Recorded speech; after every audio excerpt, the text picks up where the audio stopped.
Bem-vindo ao podcast da Escola Bíblica Dominical da Igreja Assembleia de Deus o Precursor, bairro Jardim Tropical em São José de Ribamar, Maranhão, Brasil.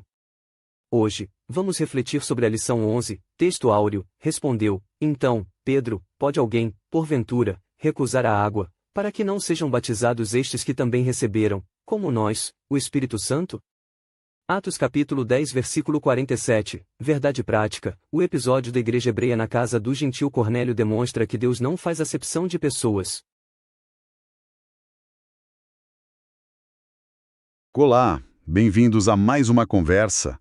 Hoje a gente mergulha numa passagem assim que deu uma sacudida boa na igreja lá no início. Atos dos Apóstolos capítulo 10. Vamos seguir a história de Cornélio, um oficial romano, e do apóstolo Pedro. Se prepara, porque essa conexão aí, olha, mudou o jogo. Para nossa exploração, a gente tem o texto de Atos 10 mesmo, vamos passar por uns versículos-chave e também uns comentários bem legais de um material chamado Missões Igreja em Casa de Gentil. Ajuda a pegar o clima da época, sabe? O peso do que rolou ali. E qual a nossa missão hoje? Basicamente, entender como é que aquela mensagem inicial do cristianismo, que parecia tão focada nos judeus, conseguiu romper umas barreiras culturais e étnicas enormes. O que significou de verdade aquele encontro entre Pedro e Cornélio e, claro, qual foi o papel do Espírito Santo nisso tudo? Vamos desembrulhar essa história. É muito importante começar pintando o cenário da época, né?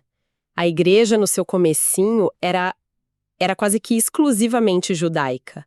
A própria ideia de pregar para os gentios, os não-judeus, era uma coisa assim bem radical, bem fora da caixa para eles. Imagino. Tinha muita barreira cultural, religiosa, um preconceito forte mesmo. E a grande questão que rolava era, peraí, a salvação em Jesus, a comunhão aqui na igreja, isso serve para todo mundo, judeu e não judeu, assim, igual?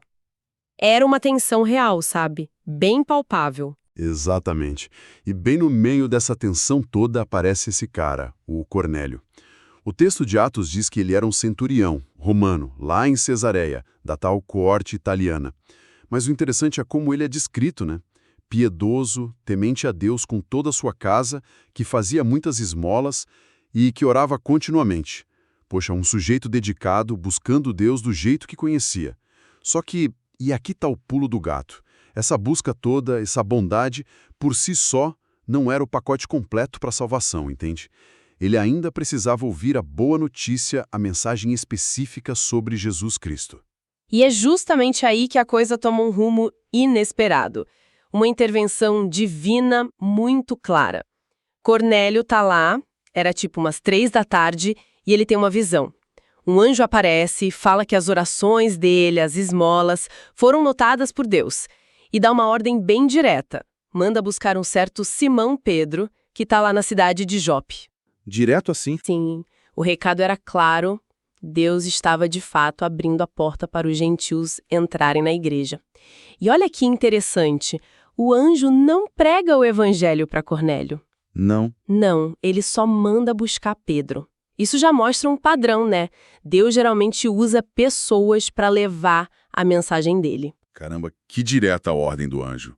E aí, enquanto o pessoal do Cornélio está a caminho de Jope, o próprio Pedro está passando por uma experiência paralela que vai, assim, virar a cabeça dele. Ele está lá no terraço orando, perto do meio-dia, bate aquela fome, e enquanto esperava a comida ficar pronta, ele entra numa espécie de transe. E ele vê tipo um lençol enorme descendo do céu, cheio de bicho que, pela lei judaica, era impuro, quadrúpedes, répteis, aves, e uma voz diz: Pedro, levanta, mata e come. Nossa! Aí ele protesta, né? De jeito nenhum, Senhor. E a voz responde: não chame de impuro aquilo que Deus purificou. Opa, aqui a coisa fica realmente interessante. Imagina o choque para o Pedro. Essa visão, ela batia de frente com tudo que ele aprendeu a vida inteira sobre puro e impuro. Regras que, na prática, separavam judeus de gentios. Era Deus, de um jeito muito visual, preparando o terreno para o encontro com Cornélio. Era quase Deus dizendo: Pedro, esquece essas barreiras que vocês criaram. Para mim não tem gente impura. Faz sentido. E a coisa era tão séria, tão fora da curva, que quando Pedro finalmente decide ir para Cesareia, ele não vai sozinho. Ele leva 6 outros irmãos cristãos judeus com ele. A gente lê isso depois em Atos 11. Ah, é verdade. Não era um passeio qualquer, era uma missão oficial, quase diplomática. Precisava de testemunhas para validar aquilo tudo. Total sentido ele levar testemunhas, né? Imagina chegar de volta em Jerusalém e contar essa história toda sozinho e ninguém acreditar. Bom, aí os mensageiros de Cornélio chegam, encontram Pedro e explicam a situação. Olha, Cornélio é um cara legal, temente a Deus, respeitado, e um anjo mandou ele te chamar para ouvir o que você tem a dizer. Pedro, já com a cabeça mexida pela visão do lençol, acolhe os homens e no dia seguinte parte com eles e os 6 irmãos para Cesareia. O palco está montado para esse encontro histórico. E quando Pedro finalmente chega na casa de Cornélio, que, aliás, já tinha reunido parentes e amigos próximos esperando por ele, e começa a pregar, a essência da mensagem dele está ali em Atos 10, mais ou menos dos versículos 34 a 43, e ele solta umas ideias que eram, assim, verdadeiras bombas teológicas para a época. A primeira é revolucionária. Ele diz: olha, tô entendendo de verdade agora que Deus não faz acepção de pessoas. Uau! Para um judeu daquele tempo dizer isso abertamente era quase impensável. Significava admitir que o amor de Deus, a sua aceitação não era exclusividade de Israel. Era para todos, de qualquer nação. Que virada de chave na cabeça dele. E que mais ele diz de tão impactante assim? O segundo ponto muito forte é: Deus quer salvar todo mundo. Ele continua dizendo que Deus aceita quem o teme e pratica a justiça, não importa de onde venha. Ou seja, a salvação não dependia mais de seguir a lei de Moisés tintim por tintim como muitos pensavam. Estava aberta para qualquer um que buscasse a Deus com sinceridade e fé. E o terceiro eixo, que é o coração de tudo: Jesus Cristo é o Senhor de todos. Pedro coloca Jesus no centro absoluto. É por meio de Jesus que vem a paz com Deus, o perdão dos pecados. Certo. E como receber isso? Arrependimento e fé nele. Pedro fecha dizendo que todo aquele que nele crê recebe o perdão dos pecados pelo seu nome. Simples, direto, mas com um alcance universal que era completamente novo para eles. Uau! Dá para imaginar o queixo da galera caindo. Quer dizer, a crença que dominava era que a salvação era um privilégio judaico, né? E de repente Pedro, um dos pilares da igreja, um apóstolo, está ali na casa de um oficial romano, dizendo que a porta está aberta para todo mundo, simplesmente pela fé em Jesus. Isso desafiava séculos de tradição, de interpretação, e o mais incrível vem agora, né? O clímax dessa história toda é de tirar o fôlego. Atos 10, versículo 44 diz que enquanto Pedro ainda estava falando. Nem tinha terminado a pregação. Exato. Enquanto ele falava, o Espírito Santo caiu sobre todos os gentios que ouviam a mensagem. Não teve cerimônia, não teve imposição de mãos ali naquele momento, nada disso. A palavra estava sendo dita e pá! O Espírito Santo chegou. Espontâneo, poderoso, inegável. E a reação dos 6 irmãos judeus que tinham ido com Pedro? Lembra deles? O texto diz que eles ficaram maravilhados, admirados. Por quê? Porque eles estavam vendo com os próprios olhos o Espírito Santo ser derramado sobre os gentios, da mesmíssima forma que eles tinham recebido lá atrás. Era a confirmação divina ao vivo e a cores, de que Deus estava mesmo incluindo aqueles não-judeus no seu povo.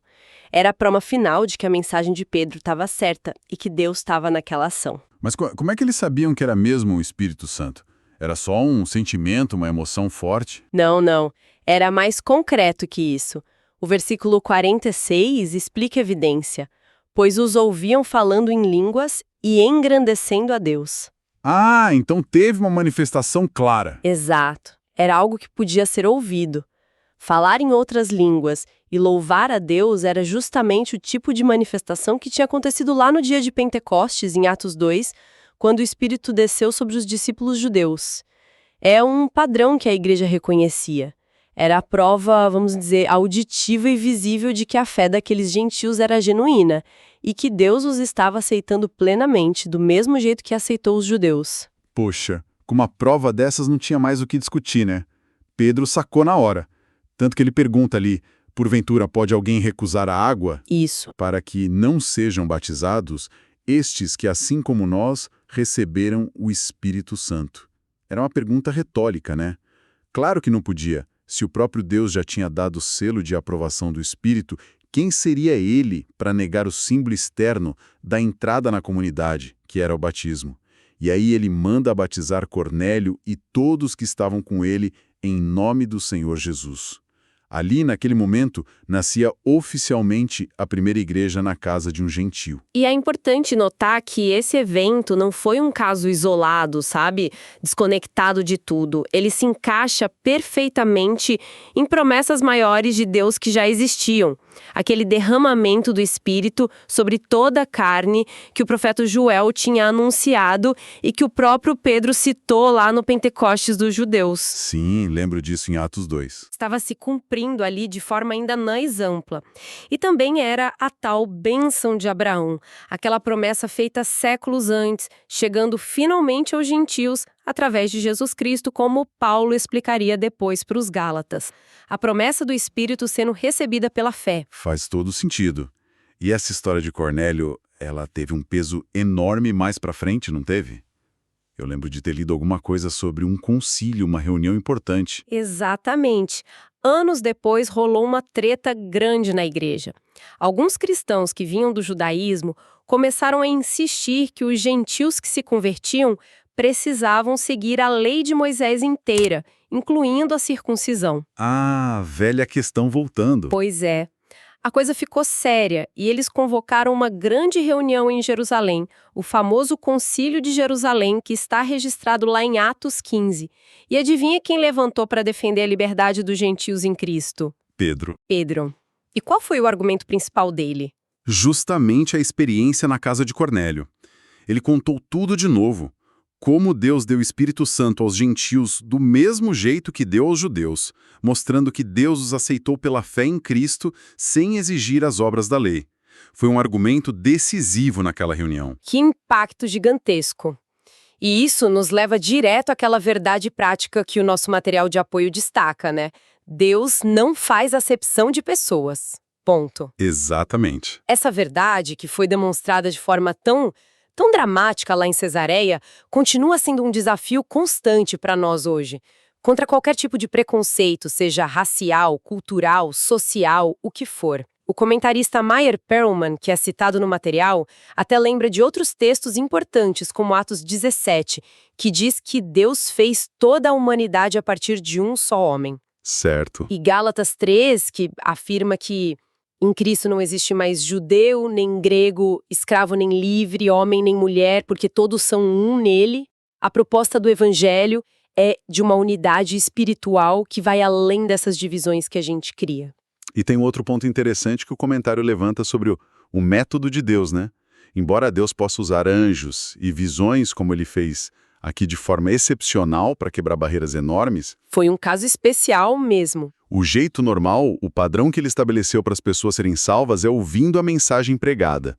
Como Paulo diz lá em 1 Coríntios, Deus decidiu salvar pela loucura da pregação. É isso aí. A história de Cornélio é fantástica, inspiradora, mas a gente não deve ficar sentado esperando um anjo aparecer na nossa sala para nos dar instruções. A ordem de ir e pregar o evangelho a todas as pessoas, como está lá em Marcos 16, continua valendo para a igreja hoje. A responsabilidade de compartilhar a mensagem é nossa, Deus usou Pedro e ele continua querendo usar pessoas comuns hoje. Ótimo. Então, vamos dar uma amarrada nisso tudo? A história de Cornélio e Pedro é sem dúvida um divisor de águas. Ela mostra uma reviravolta completa na compreensão da igreja primitiva sobre para quem era afinal a mensagem de Jesus. Deus precisou intervir diretamente com visões para os dois lados, para o gentil Cornélio e para o judeu Pedro, e depois selou tudo com a descida do Espírito Santo sobre os gentios, da mesma forma que tinha acontecido com os judeus. Ficou claro, a salvação é para todo mundo, derrubando muros étnicos e culturais que pareciam intransponíveis. Perfeito.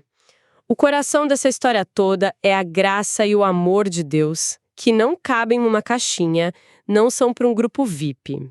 Esse amor se estende a qualquer pessoa, de qualquer cultura, de qualquer lugar, que se volta para ele com fé e arrependimento.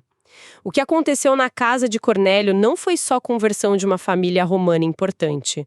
Foi uma declaração poderosa de Deus sobre o alcance universal da sua mensagem e da sua nova comunidade, a Igreja. E tudo isso confirmado pelo poder visível do Espírito Santo. A mesma experiência para judeus e gentios, validando essa unidade que estava nascendo em Cristo. Isso deixa a gente pensando, né? Essa narrativa toda mostra Deus agindo de forma bem radical para quebrar barreiras culturais, preconceitos muito arraigados e para unir gente totalmente diferente através de uma mensagem e de uma experiência em comum. Se a gente traz isso para o nosso mundo hoje, que tipos de barreiras, talvez mais sutis que as do primeiro século, mas ainda assim bem reais, penso nos nossos próprios pressupostos culturais que a gente nem percebe, nas divisões sociais, na polarização toda que a gente vive, ou até mesmo nas bolhas de informação, né? Que tipos de barreiras podem estar nos impedindo de entender uns aos outros melhor, ou de compartilhar ideias que realmente importam? Fica a pergunta. Como será que aquela